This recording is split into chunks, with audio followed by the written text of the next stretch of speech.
Que la paix de Dieu, notre Père, la grâce de Jésus-Christ, notre Maître, et la communion avec le Saint-Esprit, notamment par son onction, par sa présence, soit ton partage d'où que tu te trouves.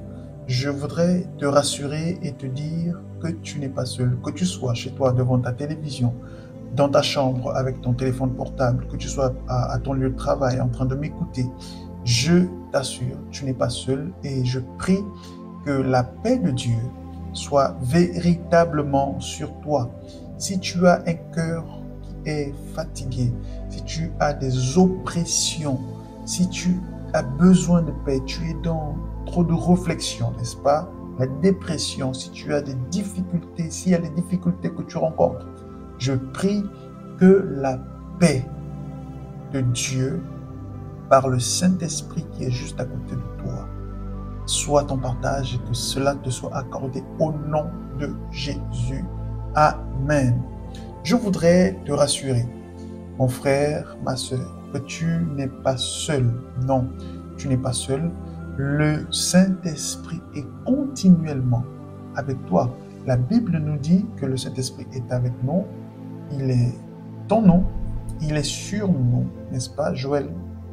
Le livre de Joël nous dit, dans les derniers temps, je répandrai de mon esprit sur toute chair, n'est-ce pas? Et la Bible nous dit en Genèse que Dieu a soufflé en l'homme le souffle de son esprit. Donc, l'esprit de Dieu est continuellement avec toi. Le fait de le comprendre et de le réaliser va te permettre d'avoir une attitude différente vis-à-vis des obstacles, vis-à-vis des difficultés, vis-à-vis des challenges, vis-à-vis des circonstances.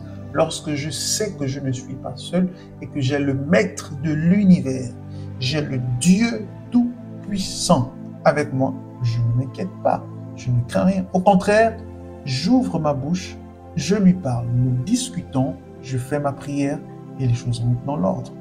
Alléluia. Il est important d'atteindre ce niveau de foi où tu sais que tu n'es pas seul et qu'aucune circonstance ne peut t'effrayer. Qu'elle soit humaine, spirituelle, financière, aucune circonstance ne doit t'effrayer. Alléluia. Pourquoi? Parce que tu as en toi les gènes divins. La Bible nous indique que Dieu a dit en Genèse chapitre 1 verset 26, « Faisons l'homme à notre image et selon notre ressemblance, afin qu'il domine, afin qu'il règne, afin qu'il gouverne, afin qu'il administre les choses de la terre. » Donc, tu as été créé au départ pour régner, pour dominer. Tu as été créé, mon frère, pour gouverner. Ma sœur, tu as été créé pour gouverner. C'est justement l'objectif pour lequel Dieu nous a créés. Cet objectif se trouve en Genèse chapitre 1, 26. Dieu dit, faisons l'homme à notre image et selon notre ressemblance, afin que, pour quelle raison? Pour qu'il domine. Pour quelle raison Dieu a-t-il créé l'homme? Pour que l'homme domine, pour que l'homme gouverne les choses de la terre, pour que l'homme domine sur tout ce que Dieu a créé, sur toute la création.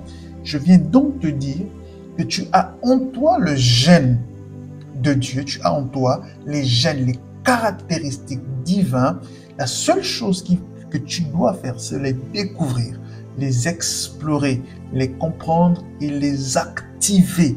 Une fois que la connaissance tu l'as, on passe à l'activation des gènes divins. Et la connaissance nous est donnée, n'est-ce pas, par le Saint-Esprit. La Bible nous dit que l'amour de Dieu est répandu dans nos cœurs par l'Esprit de Dieu. De même, la connaissance nous est enseignée par lui. Jésus a dit l'Esprit de vérité qui vous montrera, qui vous enseignera toutes choses, n'est-ce pas? Donc le Saint-Esprit est là pour nous conduire dans la vérité, dans la plénitude de la vérité, dans la connaissance de Dieu. Et une fois qu'on connaît Dieu, il est impossible de ne pas activer, n'est-ce pas, ce qu'on a en nous de génétique en ce qui concerne les choses du royaume. Et je viens te dire ce matin que tu as la possibilité de connaître tout ce processus-là. Voici ce que la Bible nous dit. Romains chapitre 12, verset 1. De manière un peu brève, elle dit « Offrez vos corps comme un sacrifice vivant, saint, agréable à Dieu. Mais de manière complète, il dit, je vous exhorte donc, frères, par les compassions de Christ, à offrir vos corps à Dieu comme un sacrifice vivant, n'est-ce pas? Un sacrifice vivant, saint et agréable à Dieu, ce qui sera de votre part un culte raisonnable. Alors, Paul est en train de nous dire, en fait, il est en train de nous décliner une manière ici, comment on peut accéder à la connaissance, accéder à la révélation de qui nous sommes et comment activer la puissance de Dieu en nous. Nous sommes toujours dans la semaine de la consécration, n'est-ce pas? Paul dit, mais avant toutes ces choses, il faut que vous puissiez vous consacrer, vous puissiez offrir vos vies, vos corps à Dieu. Alléluia. Est-ce que ton cœur appartient à Dieu? Est-ce que ta vie appartient à Dieu? Je viens avec une bonne nouvelle pour toi aujourd'hui. Que tu as la domination, tu as l'autorité, tu as la puissance au-dessus de tout ce qui peut te déranger. Mais, chers frères, cette domination se trouve en Jésus. Cette autorité se trouve en Christ.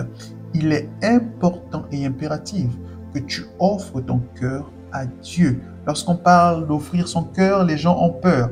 Les gens pensent que si j'offre ma vie à Dieu, je ne vais plus vivre. Parce que justement, on s'accroche au péché, parce qu'on s'accroche aux mensonges, parce qu'on s'accroche aux impuretés, aux immoralités.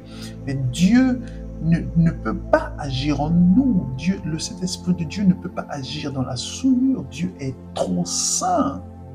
C'est pas pour rien qu'on l'appelle le Dieu 3 fois saint. Donc, il faut, dans un premier temps, si on veut bénéficier des promesses divines, nous puissions nous offrir à Dieu, abandonner la vie de péché et rechercher sa face. Gloire soit rendue à Dieu. Ce soir, nous allons prier pour que toutes ces choses puissent être effectives. Nous allons également déloger tout esprit de peur, tout esprit de cycle, n'est-ce pas? Il y a des personnes qui font des efforts dans leur vie, mais qui vivent une sorte de cycle. Je décide de me consacrer à Dieu, je décide d'avancer ensuite. Ah, rebelote, je reviens encore au même endroit, je recommence. Et voilà, il y a encore un péché et je recommence, je recommence, je recommence. Pas forcément le péché, hein. Quand on parle de péché, généralement, on ne voit que le sexe. Ce n'est pas seulement ça. Il y a également la peur, il y a également l'abandon, il y a la procrastination, il y a le mensonge, n'est-ce pas? Le mensonge également est un péché. Il y a le vol, il y a la tricherie, n'est-ce pas? Nous voulons prier ce soir.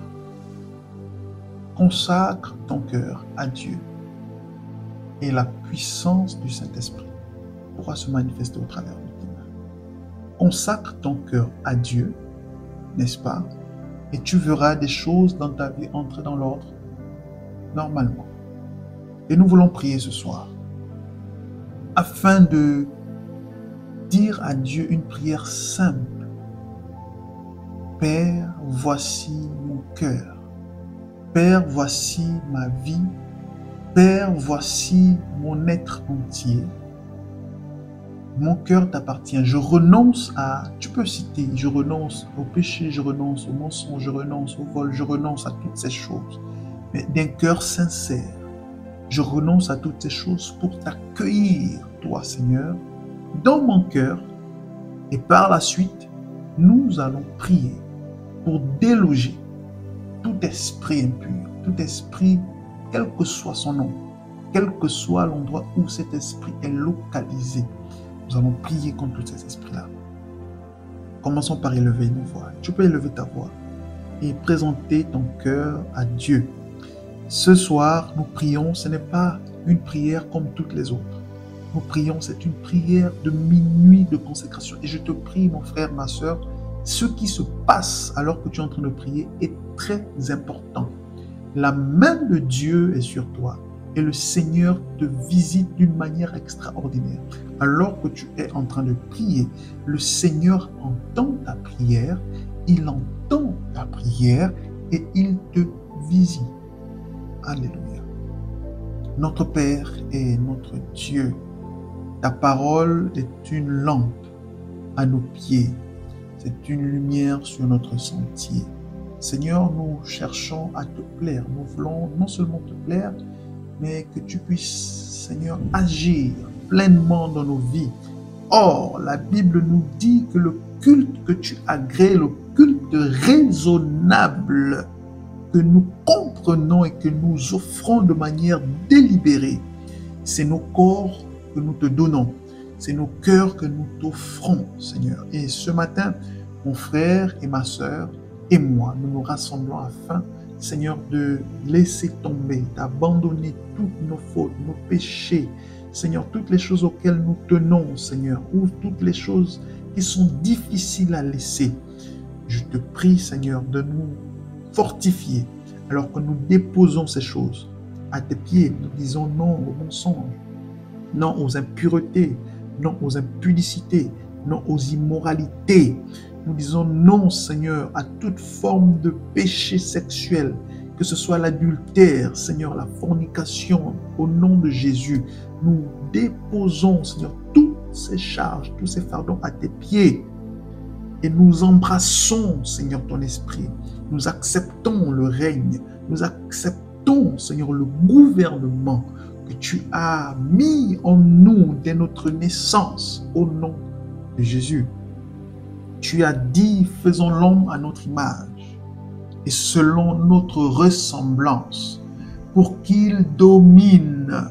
Cette domination est en nous, Seigneur, mais nous sommes trop alourdis, distraits par plusieurs choses. C'est pour cela que nous prions ce matin, Seigneur, afin que tu puisses recevoir tout ce que nous déposons à tes pieds, nos cœurs. Nous les déposons afin que tu puisses régner dessus. Au nom de Jésus-Christ. Nous prions également pour nos familles. J'ai une pensée actuellement, je prie au nom de Jésus que ta famille est entre les mains de Dieu. Je vois quelqu'un qui traverse, de laquelle c'est une personne de laquelle la famille traverse une déchirure actuellement. Ta famille traverse une épreuve extraordinaire, une déchirure. Il y a des problèmes, des disputes. Il peut même y avoir des morts, mais je prie au nom de Jésus, alors que tu déposes ton cœur aux pieds de Dieu, que le Seigneur se souvient de ta famille, qu'il t'utilise comme un instrument de paix, comme un instrument de résolution de problèmes au nom de Jésus-Christ. Parce que Dieu t'a créé pour gouverner, pour régner, n'est-ce pas, pour manager. Alors, la paix de Dieu qui descend sur toi, qui est dans ton cœur, également descend au niveau de ta famille, au nom de Jésus. Les choses vont entrer dans l'ordre de manière extraordinaire, de manière miraculeuse, parce que le Seigneur te donne des paroles de sagesse. Alléluia. Nous prions maintenant contre tout esprit,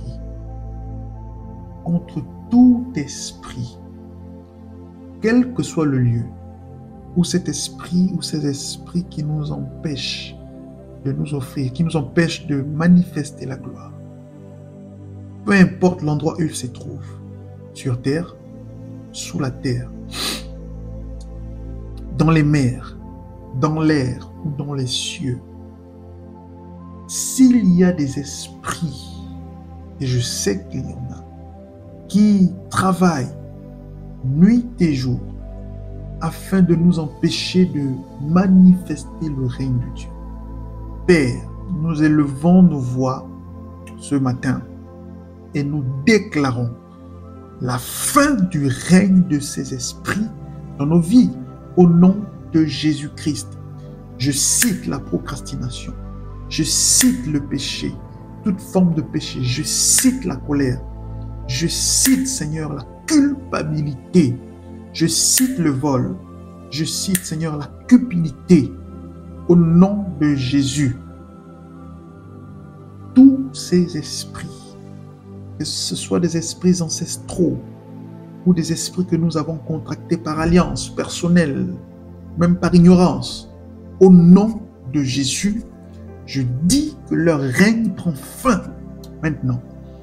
Père, si c'est un esprit ou un autel qui parle et qui crie contre nous, au nom de Jésus-Christ, je déclare que le sang de Jésus et que l'autel qui a été fait et construit, bâti à Golgotha, sur lequel le sacrifice ultime a été posé, le sang de Jésus a coulé. Seigneur, au travers de ce sacrifice, au travers de cet autel qui parle et qui crie plus fort que celui d'Abel, je déclare la délivrance de mon frère, de ma sœur, au nom de Jésus-Christ. Que ton nom seul soit glorifié. Tu peux mettre en commentaire. Tu peux mettre ta prière en commentaire. Tu peux mettre ta prière en commentaire. Je déclare que je suis libre de toute oppression satanique. Je dis que je suis libre de toute oppression diabolique. Je dis que je suis libre de toute oppression ancestrale. Tous les autels, toutes les alliances qui ont pu être tissées à mon insu, même pendant que j'étais encore enfant, que je n'étais pas encore né. Je déclare que toutes ces choses prennent fin au travers du sang de l'Alliance. Tu peux le mettre en commentaire et le déclarer de ta bouche. Ne reste pas bouche fermée, déclare ces choses. Le Seigneur intervient, il intervient dans ta vie, il intervient dans ta famille, il te visite, il te fait énormément de bien. Mais ne reste pas bouche fermée. Déclare ces paroles, déclare ces choses. Dis, vas-y, de ta propre bouche, dis ces choses, établis-les de ta propre bouche. Il en est ainsi, au nom de Jésus-Christ de Nazareth. Merci Saint-Esprit, parce que tu agis actuellement. Merci pour le mouvement de tes anges, le mouvement de l'armée céleste. Dieu grand et redoutable, merci pour la délivrance. D'où tu es, le Seigneur te délivre. N'hésite surtout pas. Il y a le mail dans la description de la vidéo. D'accord? N'hésite surtout pas à écrire ton témoignage, à m'envoyer ton témoignage ou à le mettre également en commentaire. Mais Dieu agit puissamment, actuellement dans ta vie. Il opère des choses grandioses. Le Saint-Esprit te visite. Le Saint-Esprit délivre ta famille. Il brise les chaînes de la servitude de la pauvreté. Il brise les chaînes de l'ignorance. Il brise toutes les chaînes. Le Saint-Esprit visite ta maison et il te délivre. Tout esprit de réclamation, je prie au nom de Jésus. Le Seigneur te visite et il te délivre. Ne reste pas bouche bée. C'est la seule chose que je te demande.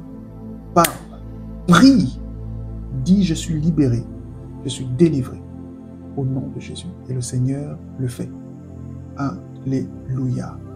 Tu peux continuer de prier, que la main de Dieu soit sur toi et que la délivrance divine soit effective au nom de Jésus. Que Dieu te bénisse, que Dieu te garde. Je te souhaite de passer une excellente et agréable nuit. Je veux te rassurer et te dire que les anges du Seigneur sont en mouvement et que la parole de Dieu, lorsqu'elle est déclarée, n'est-ce pas, elle ne retourne pas à lui sans effet. Alors, mets simplement ta foi en œuvre, ouvre ton cœur à Dieu et regarde comment est-ce qu'il agit, comment est-ce qu'il met toutes choses en ordre dans ta vie. Sois béni, abondamment. Passe une excellente nuit. Nous nous donnons rendez-vous pour notre prière de 5 heures. D'ici là, prends soin de toi et tu peux dormir en paix, tout en ayant conscience que le regard de l'Éternel est sur toi, que Jésus t'aime et qu'il te connaît. Donne-lui ton cœur entièrement. Tu ne pourras pas être déçu. Possible. Que Dieu te bénisse. Shalom.